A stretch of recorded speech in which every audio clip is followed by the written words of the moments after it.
La mer des Cornouailles, à la pointe sud-ouest de l'Angleterre, recèle des richesses invisibles, de l'étain, vestige du passé minier de la région. Au XVIIIe et XIXe siècle, quand l'extraction battait son plein, les déchets étaient déversés dans les rivières et réduits à l'état de petits grains par les courants.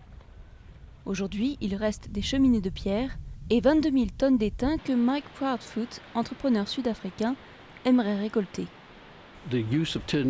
Aujourd'hui, on utilise l'étain dans les téléphones portables et dans les circuits électroniques, pour tous les appareils modernes.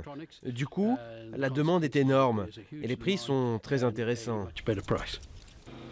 Au prix actuel de l'étain, il y aurait un demi-milliard de dollars de métal à récupérer au large de ces côtes.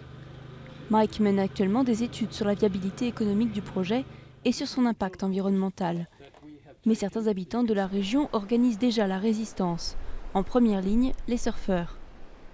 L'impact de ce projet, c'est que beaucoup de sédiments pourraient être retirés ou déplacés, alors que d'habitude, ils sont assez statiques, ils ne bougent pas beaucoup. Ce que ça représente pour les surfeurs, c'est que ces sédiments forment des bancs de sable qui permettent aux vagues de se briser d'une certaine façon, ce qui est bon pour le surf. Et quand il y a eu des projets similaires le long de la côte dans le passé, on a vu un impact vraiment négatif sur la qualité des zones de surf. Car Mike n'en est pas à son coup d'essai. Dans les années 80, son entreprise utilisait la méthode du dragage, qui consiste à aspirer de grandes quantités de sable dans la baie et endommage la vie marine. Cette fois, il promet que les sédiments prélevés seront immédiatement remis en place à 95%, sans impact sur le relief et donc sur les vagues.